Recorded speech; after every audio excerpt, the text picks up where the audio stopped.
thank you for everybody who has subscribed to the channel up to this point, and thank you for going to hit it right now if you haven't. Remember, 1,000 subscribers, we give away a thermal hog hunt for you and a buddy to come down here and get after them with us.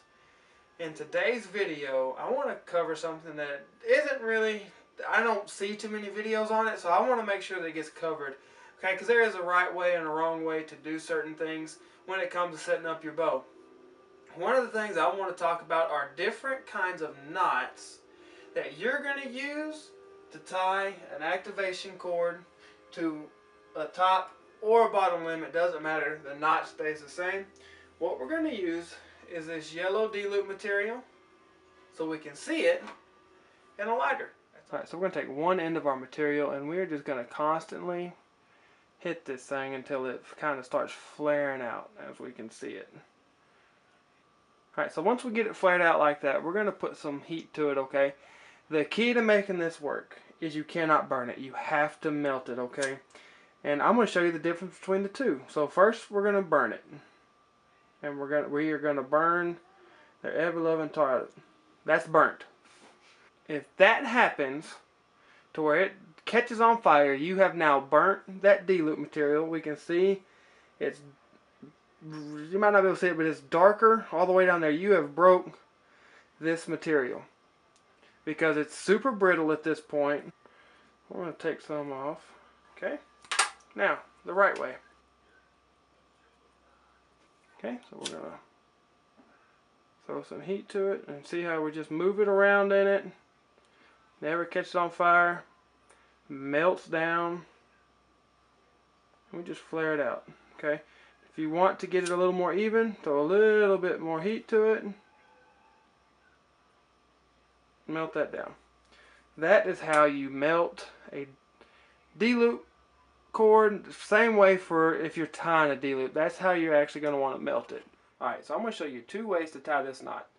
Both these ways are super effective. It's just going to be a personal preference and maybe even an aesthetics thing. So the first knot, you're going to take your activation cord, come up inside your limb, okay?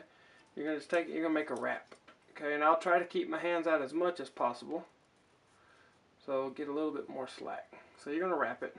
So now you're going to come in behind the activation cord, come through your loop, come up, pull it tight, and this thing will constantly pull and bind on itself, okay? So now you're going to come in front of your activation cord, wrap around behind it, and you're going to want to feed that little tag right through there. Okay, then you just pull start pulling it, working it tight. We're going to see this thing really bind up on itself, okay? Push it up, pull it down, and push it up. It shouldn't take very much. You have now tied that knot. So the second knot's going to start the same way. Material comes on the inside of the limb. You're going to come behind your activation cord, go through the loop. Okay, you're going to come down, come in front, right there, bring it in through that opening. And then, same as we did on the first one, we are just going to simply walk that tag in down in there until it becomes part of that knot. Pull your cord, push your knot up, work it, push it. There you go. Okay, one thing I do want to cover is your cord tension and how to properly set this. Okay, so however you attach your activation cord to your rest, you do so. Okay, and then what you want to do is you want to pull it, your little tail end, until your rest hits its stopper. Every rest is going to have a stopper. AAE is the cage of the rest. Hamskis, I believe, has a cage, and so does a trophy taker is going to have a cage. So you literally, as soon as you feel it touch right there, tighten it up. One thing you do not want is for this to sound like a banjo whenever you pluck it. Every bow has limb travel, okay, and they over travel a little bit, especially if you're shooting the whale tail style rest, which is something that's going to pick up like this. When that cord is so tight that it sounds like a banjo, okay, and your bow fires, your rest is picked up right here, and it slams it down. Launcher arms, blades, whale tails, they get fragile, and they hit this aluminum shelf over and over and over, and they end up breaking, okay.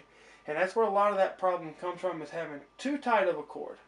If it sounds like a banjo, take some tension off of it. I'm telling you, your launcher arms are going to last a whole lot longer, and your bow's going to perform a whole lot better. I hope that video was helpful on learning how to tie these different knots. Again, I like the third method the best. That's what I tie it on all my bows, on every bow I set up. That's the way that I tie it.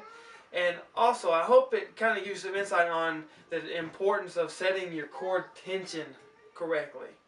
So, smash the thumbs up, hit the subscribe button and notification, and don't forget, it's a good day for a good day.